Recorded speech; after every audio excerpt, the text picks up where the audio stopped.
भाभी, ये क्या कर रही हो? अभी तो भगवान को भोग लगाना बाकी है और तुम रसोई के कोने में बैठकर खाना ठूस रही हो।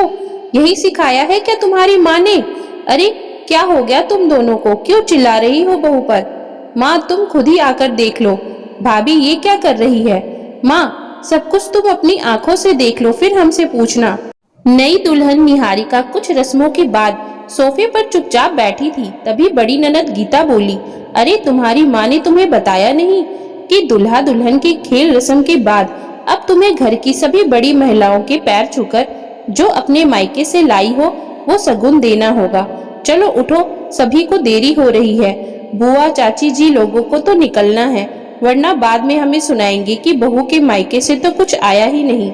निहारिका को याद आया, उसकी माँ ने विदाई के समय एक पर्स में अलग से लिफाफे बनाकर रखे थे। ये बोल के कि जब भी कहा जाए तब निकालकर बड़े बुजुर्गों के पैर छूकर दे देना। दीदी, सुबह से ये एक ही साड़ी पहन रखी है इसने, सब क्या सोचेंगे? नई बहू के पास साड़ियाँ नहीं है। आप तो हमारे घर वालों को अच्छे से जानती हो, कैसी कैसी बातें बनाती हैं ताई चाची लोग। एक काम करते हैं, निहारिका की साड़ी बदलवा देते हैं।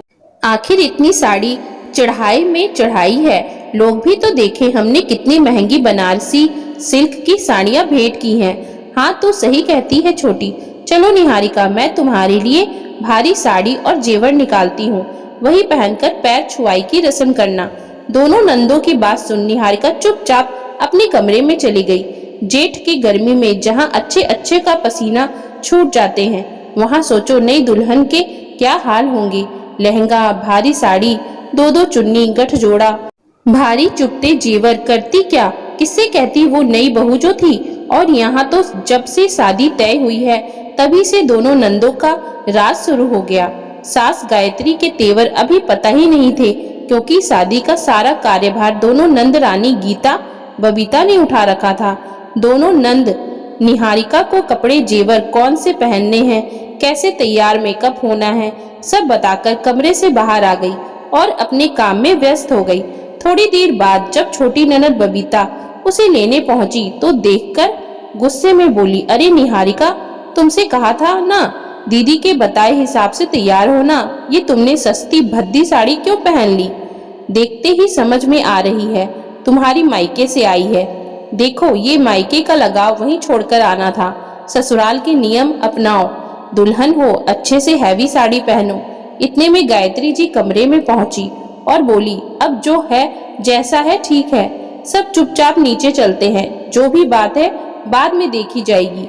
और बहू, तुम बहुत सुंदर लग रही हो। चलो। इतना सुनते ही बबीता चुप तो हो गई, पर मन ही मन में कसमसा गई। जब निहारिका सबके साथ बैठी तो गीता भी गुस्से में थी। निहारिका बड़े ध्यान से सबके पैर छूकर लिफाफा थमा रही थी। इतने में गीता बोली, अरे, ये हमारी दादी माँ है, इनके पैर घुटनों तक दबा दबा कर पड़ो, बहुत आशीर्वाद मिलेगा। और ये दोनों बुआ भी बहुत बड़ी हैं, इनके भी पैर अच्छे से दबाओ, ये नहीं कि सिर्फ घुटना टच किया और हो गया। गायत्री जी दोनों बेटियों को देख रही थी, कुछ अलग ही रंग ढंग थे दोनों के। तभी निहारिका उनके पैर छूती है तो वे झट से उसे गले से लगाकर कहती है, आज से मैं तुम्हारी सास से ज्यादा माँ हूँ, किसी बात की चिंता मत करना। उसके बाद उसने गीता दीदी के पैर छुए। बबीता की तरफ बढ़ी ही थी कि गायत्री जी बोली, इसके शादी भले ही तुमसे पहले हुई है, पर ये तुमसे छोटी है, जिसके पैर नहीं गले लगो। और मैं चाहती हूँ गीता भी अपनी भाभी के गले लगे, ताकि प्यार और अपनापन बना रहे।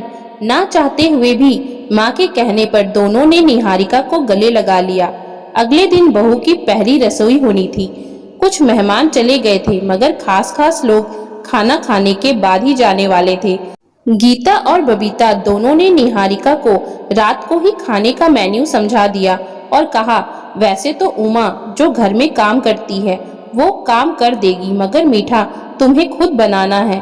और हाँ, पूजन से पहले चौके में कुछ भी झूठा गंदा नहीं होना चाहिए। ध्यान रखना, हमारी माँ ने हमें बचपन से ही सख्ती से नियमों में रखा है, इसलिए हम समझा रहे हैं। अगर तुमने रसोई में कुछ भी गड़बड़ की तो बहुत डांट पड़ेगी, इसलिए सावधान रहना। अपनी दोनों नंदों की बात सुन निहारिका जैसे डर सी गई। हे भगवान, सोचा था पढ़े लिखे लोगों का घर है तो कुछ छूट देंगे, मगर यहाँ तो 100 साल पुराने रीति रिवाज आज भी चल रहे हैं। जब से इस घर में आई हूँ तो ये होता है वो नहीं कर सकते, इतने सारे नियम आखिर कैसे इस घर में मेरी पार लगेगी। मैं तो सुमित से कह दूंगी, निभाने दो तुम्हारी माँ बहन को ये नियम, मुझे लेकर दूसरे शहर में बस जाओ, मुझे नहीं रहना ऐसे सिरफरों के साथ। निहारिका सुबह जल्दी उठ गई अपनी पहली रसोई बनाने के लिए, या यूं कहे रात भर उसे नींद ही कहाँ आई थी। जैसे रसोई में पहुंची साफ सफाई चल रही थी। गायत्री जी बोली, इतनी जल्दी उठ गई? अभी तो 7 बजा है, साफ सफाई करवा रही हूँ।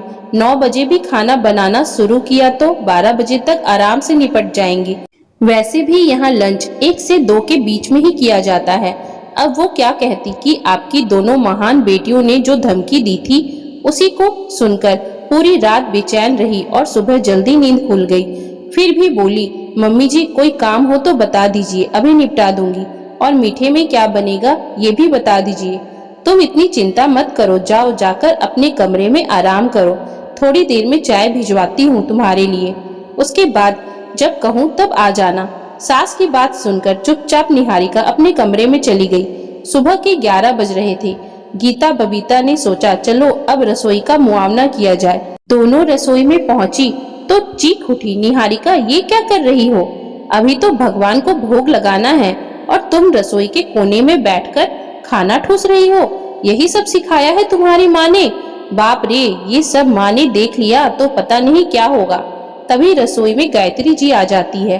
अरे क्या हो गया तुम दोनों को? बहू से ऐसे बात क्यों कर रही हो? माँ सब कुछ तुम अपनी आंखों से देख लो फिर हमसे पूछना। अच्छा तुम दोनों चलो यहाँ से, मुझे तुमसे कुछ जरूरी बात करनी है। और निहारिका बेटा तुम आराम से खाओ और कमरे में जाकर तैयार होकर आओ। हाँ तुम्हें जो पसंद है वो ही साड़ी पहन लेना, गर्मी बहुत है, जो कंफर्टेबल हो वही पहनना। ये कहकर अपनी दोनों बेटियों को अपने कमरे में ले गई। तब गुस्से में बड़ी बेटी गीता चिल्लाई, मेरा हाथ छोड़ो। माँ बहू के आते ही तुम तो बदल गई, देख नहीं रही वो क्या कर रही है? आप अभी ही बहू से डरने लगी, उसकी मर्जी से काम करोगी तो कल को 8-8 आंसू रोओगी। अरे हम तो तुम्हारी मदद ही कर रहे हैं, इस घर के नियम समझा रहे हैं कि बहू को कैसे रहना चाहिए ये बता रहे हैं, और एक तुम हो उल्टा सीधा किए जा रही हो। हम दोनों बहनों के लिए तो इतना अनुशासन रखती, आज खुद का अनुशासन खुद ही भूल गई। देखो तुम्हारी बहू ने चौका जूठा कर दिया, कुछ लिहाज भी नहीं है। हमने तो एक बार आपकी गैर हाजिरी में मैगी बना ली थी, कितना डांट फटकार की थी आपने, और आज बहू कटोरी भर भर के खा रही है, उसे रोका भी नहीं जा रहा, उल्टा आप हमें चिल्ला रही हैं। आप तो बहुत बेकार निकली माँ, हमें आपसे ये उम्मीद नहीं थी कि बेटियों के लिए अलग नियम और बहू के लिए नियम अलग रखेंगी। छोटी बेटी गुस्से से बोली, बल्कि लोगों के घर में तो बेटियों को पूरी आजादी दी जाती है, मगर आप और आपके कड़े नियम कभी हमें चैन की सांस नहीं लेने देते थे, और आज आप अपनी बहू को इतनी छूट दे रही हैं। देखकर तो मेरा खून खौल गया। वो तो भगवान की दया रही हम दोनों को कि हमें इतनी अच्छी ससुराल मिली। छोटी तो अपने पति के साथ बाहर रहती है, मैं सास ससुर के साथ रहती हूँ, मगर वो मुझे माँ बाप से बढ़कर प्यार देते हैं। हर तरह की आज़ादी दे रखी है, कपड़ा हो या खाना पीना, कहीं भी रोक टोक नहीं करते। कहीं आती जाती भी हूँ तो पूछते भी नहीं। सच मायके से ज्यादा सुख मिले हैं हमें ससुराल में।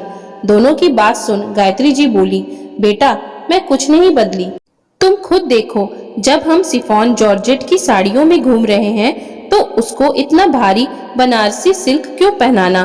तुमने देखा नहीं, पूरा ब्लाउज पसीने से भीगा हुआ था। और रही रसोई जूठा करने की बात तो सुनो, सारा खाना बन चुका है, मीठे का भोग मैंने लगा दिया है। जब मैं पूजा कर रही थी तब उसे चक्कर आ गया, मेरे पूछने से बोली, शादी की रस्मों के कारण 4 दिन से ढंग से खाना नहीं खाया और विदाई के बाद एक निवाला हलक में नहीं उतारा है बेचारी ने। अब एक बात बताओ, जो माँ अपनी बेटियों को भगवान के भोग से भी पहले खाना खिलाती थी, वो आज अपनी बहू को भोग लगाने के बाद खाना नहीं दे सकती? और मेरी लाडलियों, तुमने अपने सवाल का जवाब खुद ही दे दिया। मैंने तुम्हें इतने कड़े अनुशासन नियम के कायदे में इसलिए रखा ताकि तुम कभी भी अपने ससुराल में ये ना सुनो कि तुम्हारी माँ ने तुम्हें कुछ सिखाया नहीं। मैंने हर तरीके से तुम्हें परफेक्ट बनाने की कोशिश की और देखो आज तुम दोनों घर ही नहीं बाहर के कामकाज भी कितने अच्छे से संभालती हो। पूरे ससुराल में तुम्हारी वाहवाही होती है। तुम दोनों की सास पूरी शादी में तुम्हारी तारीफ करते थक नहीं रही थी। सास ही क्यों, मैं भी, क्योंकि तुमने अपने भाई की शादी कितने अच्छे से संभाली। मुझे तो पता ही नहीं चला कि कब शादी के कामों की शुरुआत हुई और वो कब आकर खत्म हो गए। मक्खन जैसे तुमने सारा काम निपटाया। तुम्हारे पापा भी बहुत डरे हुए थे कैसे होगा क्या होगा, मगर देखो तुम दोनों ने कैसी निपुणता से सब कुछ संभाला। इसमें तो कोई शक नहीं, मेरी दोनों बिटिया सर्वगुण संपन्न है, मगर अब जो तुम दोनों कर रही हो उसके दूरगामी परिणाम घातक साबित हो सकते हैं। नई नई अपनी भाभी के मन में ऐसे कांटों के बीज बोओगी, उसे ऐसी कड़वी बातें बोलोगी, तो आगे चलकर मैं जब असहाय हो जाऊंगी या नहीं रहूंगी तो कभी अपनी भाभी से प्यार समर्पण की उम्मीद मत करना। दोनों अचंभे से अपनी माँ की तरफ देख रही थी कि तभी गायत्री जी बोली, क्या कहते हैं तुम्हारी भाषा में, first impression is last impression. आज तुम दोनों ननद इतना भयानक डरावना रूप दिखा रही हो। सोचो कल तुम प्रेम से बात भी करोगी ना तो उसे शक ही होगा कि आप दोनों इतने अच्छे से बात कर ही नहीं सकते। मैं चाहती हूँ आज तक मेरी 2 बेटियां थी, अब निहारिका को मिलाकर मेरी 3 बेटियां हो जाए। इसकी माँ ने मुझे शुरू में ही बता दिया था कि ये पढ़ाई लिखाई के सिलसिले में हॉस्टल और पीजी में ही रही है। घर के काम काज में हाथ थोड़ा तंग है। और हाँ, माना मैंने तुम्हारे भविष्य के बारे में सोचा। मेरी नीतियाँ कुछ अलग थी। अब हर माँ एक जैसी नीति तो अपना नहीं सकती, क्योंकि परवरिश के कोई नियम नहीं होते। हर माँ अपने हिसाब से अपने बच्चों को पालती पोसती है। तो मुझे उसकी माँ सुषमा जी की बातों में भी कुछ गलत नहीं लगा। अब हम चाहते हैं कि निहारिका हमारे हिसाब से ढल जाए, तो उसे कुछ वक्त देते हैं, कुछ अपनी तरफ से समझाते हैं। देखना धीरे धीरे वो भी तुम दोनों की तरह निपुण हो जाएगी। मगर अचानक से उससे इतनी उम्मीद करना, उस पर इतना भार डालना, बात बात पर टोकना झगड़े का कारण बन सकता है। इसलिए संयम से काम लेते हैं। हम तीनों मिलकर उसे अपने घर परिवार के नियम के बारे में धीरे धीरे समझा देंगे। मुझे पूरा यकीन है जैसे तुम दोनों सीखी ऐसे ही वो भी सीखकर एक दिन मेरी दोनों बेटियों की तरह परिवार में सामंजस्य बिठा लेगी और हर जगह से वाह वाह लूट कर लाएगी। गीता बबीता दोनों एक दूसरे की तरफ देखती है। माँ की बात तो पहले भी सोने की तरह खरी थी, आज भी खरी है। ठीक ही तो कह रही है, हर जगह एक जैसी परवरिश नहीं होती। फिर हमारा भी तो कर्तव्य बनता है घर आए नए सदस्य के साथ प्रेम और आदर से बात करना, न कि बात बात पर ताने तंज करना। दोनों बेटियां एक साथ बोल पड़ी, माँ आपके चरण कहाँ हैं? आपको साष्टांग प्रणाम करना है। आपने तो हमें बहुत बड़ी गलती करने से रोक लिया, वरना हम दोनों मिलकर उस अकेली की क्लास लगाने में लगे थे। जो हमारी माँ ने हमारे साथ किया हम उसके साथ करने की सोच रहे थे, जबकि जो भी हमारी माँ ने किया वो उनकी परवरिश थी। अब जो करने जा रही है वो उसका कर्तव्य है। थैंक यू माँ, पूरी जिंदगी हम खुशियों की तलाश करते रहते हैं जबकि वो हमारे सामने होती है, बोलकर दोनों बेटियां गायत्री जी के गले से लिपट गई। तो दोस्तों, अगर आपको हमारी आज की ये कहानी अच्छी लगी हो तो कृपया आप हमारे चैनल को लाइक शेयर एंड सब्सक्राइब जरूर कर लें, जिससे हम आपके लिए और भी अच्छी अच्छी कहानियां लाते रहें। Thank you for watching.